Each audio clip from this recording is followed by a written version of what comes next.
महाराष्ट्र में महाअघाड़ी सरकार के बीच में कुछ भी ठीक नहीं चल रहा है, जैसे कि मैंने आप लोगों को पिछले ही वीडियो में ये बात कंफर्म की थी। लेकिन अब इस बात की कंफर्म अपडेट आ चुकी है, क्योंकि पहली बार जो है एनसीपी और कांग्रेस के जो बड़े लीडर हैं वो एक दूसरे के आमने सामने आ चुके हैं और एक दूसरे के ऊपर जमकर हमला बोलते हुए दिखाई दे रहे हैं। इससे पहले भी इस तरह का मामला सामने आया है, लेकिन कभी भी जो एनसीपी और कांग्रेस के बड़े लीडर हैं वो एक दूसरे के ऊपर हमला करते हुए नहीं दिखाई दिए। जैसा कि मैंने आपको पिछले वीडियो में बताया कि नाना पटोले, जो कांग्रेस अध्यक्ष नाना पटोले हैं, उनके द्वारा जमकर एनसीपी के ऊपर हमला बोला गया और उनके द्वारा बोला गया कि एनसीपी ने हमारे पीठ में छुरा घोंपा है और मैंने इसके बारे में पूरी जानकारी सोनिया गांधी को दी है और हम कभी भी इस पर कुछ भी बड़ा फैसला ले सकते हैं और एनडीए सरकार के गठबंधन के साथ में कुछ भी हो सकता है, मतलब कि टूट भी सकता है। लेकिन अब इन्हीं सब चीज़ों के बीच में अजीत पवार ने भी नाना पटोले को लेकर एक बहुत ही बड़ा स्टेटमेंट दिया गया है और उन्होंने सीधे सीधे नाना पटोले के ऊपर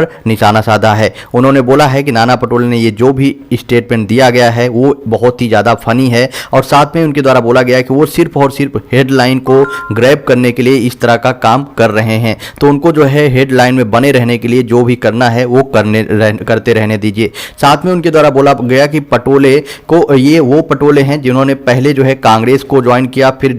इन्होंने बीजेपी को ज्वाइन किया और फिर बाद में इन्होंने फिर से कांग्रेस को ज्वाइन किया। और क्या हम इनको कह सकते हैं कि इन्होंने जो है बीजेपी के पीठ में छुरा घोंपा है? सीधा सीधा इन्होंने नाना पटोले के ऊपर निशाना साधते हुए बोला है कि क्या हम, जैसे कि इन्हें हमारे ऊपर आरोप लगा रहे हैं कि हमने बीजेपी के साथ में गठबंधन करके इनके पीठ में छुरा घोंपा है, तो क्या हम ये भी कह सकते हैं कि इन्होंने जो है बीजेपी के पीठ में छुरा घोंप कर कांग्रेस का साथ दिया है? तो सीधे सीधे अब जो है अजीत पवार के द्वारा नाना पटोले के ऊपर निशाना साधा गया है। वहीं आपको बता दूं कि नाना पटोले के द्वारा दावा किया गया है कि उन्होंने सारी जानकारी जो भी एनसीपी के द्वारा लगातार पिछले काफ़ी टाइम से कांग्रेस के साथ में किया जा रहा है, मतलब कि उनको मुंबई से पूरी तरह से साफ करने की जो कोशिश की जा रही महाराष्ट्र से, उसको लेकर उन्होंने कांग्रेस अध्यक्ष यानी कि सोनिया गांधी को जानकारी दी है और जल्द ही सोनिया गांधी इसको लेकर एक बड़ा डिसीजन लेंगी। यानी कि सरकार को लेकर भी पूछे जाने भी महाअघाड़ी सरकार जो है उनके साथ में बनी रहेगी या नहीं, तो उन्होंने बोला कि इस पर कुछ भी हो सकता है, इस पर सोनिया गांधी फैसला लेंगी और इस पर अभी कुछ भी डिसाइड नहीं है।